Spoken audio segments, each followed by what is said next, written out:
이 김경수 작가의 나의 엄마라는 그림책이 있습니다. 이 그림책은 엄마, 이 엄마란 단어만 계속 반복이 되고 그림이 바뀌어요. 자, 애기니까 엄마라고 못하고 맘마라고 하죠. 맘마. 이제 걸음마를 배울 때 엄마. 좀 컸어요. 유치원 다니면서 또 엄마 외치죠. 지금은 엄마가 한참 필요할 때입니다. 계속해서 엄마. 이제 조금 사춘기가 된 것 같아요. 비밀기를 지금 엄마가 꺼내다 들켰네요. 좀 소리치죠. 엄마.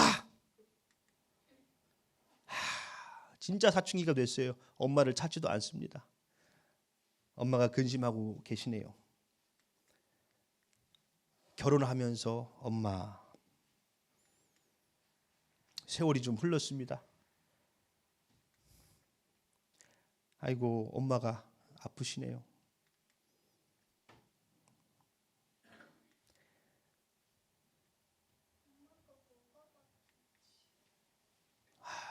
이제 그 딸에게도 아기가 찾아왔네요. 또 엄마 그러죠. 이 세상 모든 엄마들은 엄마이기 이전에 다 누군가의 딸들이었지요. 이 그림책을 보면은 떠오르는 시가 하나 있습니다.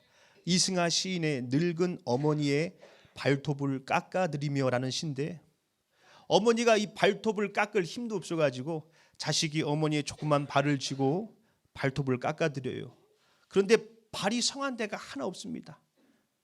쪼글쪼글한 것은 가뭄의 모짜리 같기도 하고, 딱딱한 것이 거북이 등껍질 같기도 하고.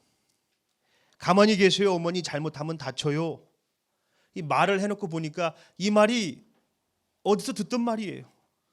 어렸을 때 엄마가 내 발톱, 손톱을 깎아주시면서 내 귀를 청소해 주시면서 가만히 있어, 움직이면 다쳐. 어느 날부터 말을 잃어버린 어머니, 고개를 끄덕이다 내 머리카락을 만진다. 나 역시 말을 잃고 가만히 있으니 한쪽 팔로 내 머리를 감싸 안는다. 그렇게 부모와 자식이 서로를 돌보죠. 어려서는 부모가 자식을 돌보고, 나이가 들어서는 자식이 부모를 돌보죠. 오늘 본문 말씀 2절입니다. 내 아버지와 어머니를 공경하라. 이것은 약속이 있는 첫 계명이니. 바울이 자녀들에게 말씀하죠. 내 어머니 아버지 공경해라. 이것이 약속이 있는 첫 계명이다. 이 10계명 중 제5계명 내 부모를 공경하라. 이 계명이 약속이 딸려 있는 첫 번째 계명이랍니다. 그 약속이 무엇이죠? 3절 말씀이죠. 이로써 내가 잘되고 땅에서 장수하리라. 네 부모를 공경해라. 그러면 네가 잘되고 장수할 것이다. 이 100세 시대를 살고 있다 보니까 누구는 장수가 복이 아니라고도 말합니다. 우리 몸이 자꾸 노쇠해 가고, 돈도 많이 들어가고, 주변에 피해를 주는 것 같기도 하고, 그래서 그랬겠죠. 그러나 이 약속은 행복한 삶을 말해요. 행복하게 건강하게 잘 살 것이다. 그리고 또 부모들에게 말씀합니다. 4절이지요. 또 아비들아, 너희 자녀를 노엽게 하지 말고 오직 주의 교훈과 훈계로 양육하라. 이 자녀들을 노엽게 하지 말라는 것입니다. 노엽게 하지 말라는 것은 쉽게 말해서 상처 주지 말라는 거예요. 부모도 사실 다 부모가 처음이다 보니까 어떻게 양육해야 될지 몰라가지고 때로는 상처를 줄 때가 많이 있었지요. 바울은 그렇게 하지 말고 주님의 말씀으로 양육하라는 것입니다. 내 감정, 내 상황, 내 생각을 기준으로 양육하지 말고 하나님의 말씀을 기준으로 양육하라는 것이죠. 사실 누군가를 돌본다는 것, 부모를 모시는 것, 자녀를 양육하는 것, 이거 마음 먹은다고 쉽게 되는 게 아니죠. 왜 그렇습니까?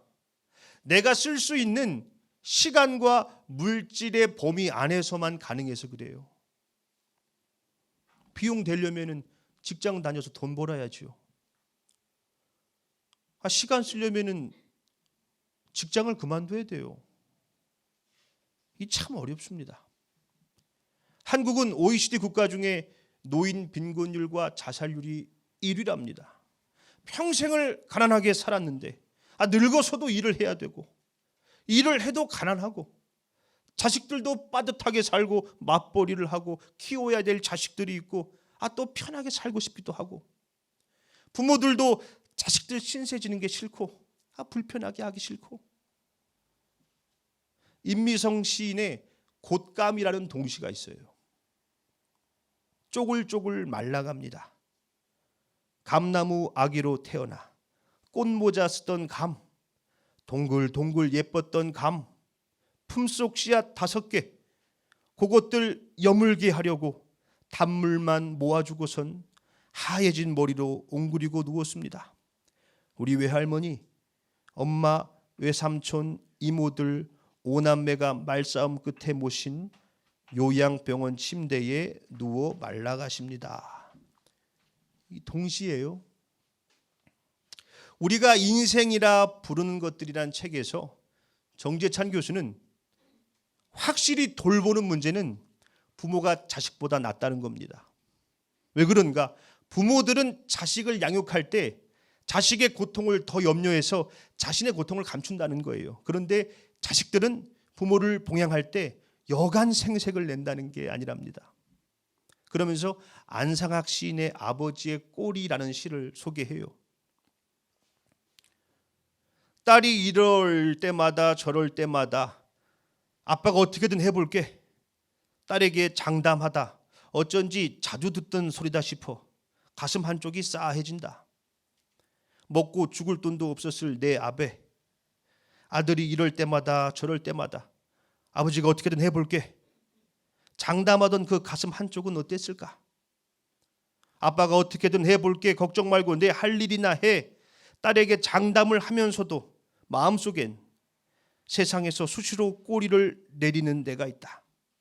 장담하던 내 아베도 마음속으로는 세상에게 무수히 꼬리를 내렸을 것이다. 아베의 꼬리를 본 적이 있었던가?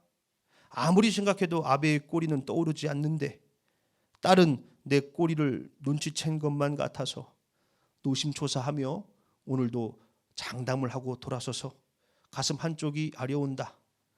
꿈틀거리는 꼬리를 누른다. 아빠가 어떻게든 해볼게. 걱정하지 마. 네 할 일이나 해. 이렇게 장담했던 아버지의 마음이 어땠을까? 시인은 자기도 아버지가 돼서야 회상을 해보지요. 그 약속을 지키시기 위해서 그 당당했던 아버지가 세상에 나가서는 얼마나 꼬리를 내렸을까? 그런데 어릴 적엔 몰랐다는 거예요. 아버지가 꼬리 내리는 모습을 본 적이 없어가지고 자식들 혹시 걱정하고 기죽을까 봐 보여준 적이 없거든요. 그런데 시인은 자기의 꼬리를 딸에게 들킨 것 같습니다. 아버지는 어떻게 그 꼬리를 다 감추고 사셨을까? 물론 부모라고 해서 다 사랑으로 자녀를 돌보는 것은 아니지요. 나쁜 부모도 있습니다. 당연히 나쁜 자식들도 있지요. 어떤 경우에는 부모도 참 좋은 사람들이고 자식들도 참 좋은 사람들인데 이 부모 자식 간의 관계가 참 안 좋은 분들도 계세요. 서로에게 알게 모르게 계속 상처를 주기도 하고. 그러나 그것도 다 젊었을 때의 일일 겁니다. 잘했든 잘못했든 나이가 든 부모는 애잔하지요. 본문 말씀 1절입니다. 자녀들아 주 안에서 너희 부모에게 순종하라. 이것이 옳으니라. 전에는 부모가 자녀들에게 너 이것 좀 해라. 저것 좀 해라. 이렇게 해야지. 왜 그러냐? 당당하게 명령했거든요. 그런데 이 나이가 들면 이게 바뀌어요. 아버지 왜 이러세요? 뭘 하신다고 그래요? 이것 좀 해요. 왜 그러는데요? 아버지는 어느새 순종하는 사람이 되어 있죠. 그러나 성경은 분명 우리에게 말씀합니다. 자녀들아, 주 안에서 너희 부모에게 순종하라. 이것이 옳으니라. 말씀을 맺겠습니다. 정채봉 시인의 엄마가 휴가를 나온다면 이라는 시가 있어요. 하늘나라에 가 계시는 엄마가 하루 휴가를 얻어오신다면, 아니 반나절 반 시간도 안 된다면 단 5분, 그래 5분만 온데도 나는 원이 없겠다. 얼른 엄마 품속에 들어가 엄마와 눈맞춤을 하고 젖가슴을 만지고, 그리고 한 번만이라도 엄마 하고 소리내어 불러보고, 숨겨놓은 세상사 중 딱 한 가지 억울했던 그 일을 일러 바치고 엉엉 울겠다. 어른이 돼도 늘 엄마 품이 그리운 것이죠. 시인은 하늘나라에 가 계시는 엄마가 단 5분만 휴가를 나온데도 소원이 없겠다는 겁니다. 물론 말도 안 되는 소리죠. 말도 안 되는 거 알지만 그래도 만약에 엄마가 5분만이라도 휴가를 나온다면은 엄마 품에 안겨서 엄마와 눈을 맞추고 아무에게도 말 못했던 가장 억울했던 일 하나, 그 일로 바치고 엄마 품에서 엉엉 울겠다는 것입니다. 예준이는 지금도 잘 일러 바쳐요. 조금만 누가 서운하게 하면 쪼르르 와가지고 다 일러 바칩니다. 그런데 예주만 돼도 좀 덜해요. 나이가 들면 들수록 잘 안 일러 바치죠. 사춘기 때는 그냥 말하기가 싫고, 어른이 돼서는 밉보이는 게 싫고 걱정 끼치는 게 싫고, 그래서 말 잘 안 합니다. 그렇게 살다 보니 어디 마음 놓고 편히 일러 바칠 사람 하나 없지요. 시인은 엄마가 계셨다면, 아이고 내 새끼 얼마나 힘들었냐, 내 편 들어주셨을 텐데, 그렇게 생각하며 엄마가 휴가를 나온다면 소원이 없다고 하는 것이죠. 물론 말도 안 되는 소원이죠. 영원한 하나님의 나라에서는 만나뵐 수 있겠지만은 이 땅에서는 불가능하지요. 그러나 이 땅에서는 그 소원을 이렇게 한번 이뤄볼 수 있지 않을까 생각이 됩니다. 다 큰 자식이지만 가서 꽉 안아주고 얼마나 힘들었냐 위로해주고, 또 자식들은 부모 품에 안겨서 이것저것 이야기하면서 위로를 받고, 그렇게 이 땅에서 소원을 이뤄볼 수는 있을 겁니다.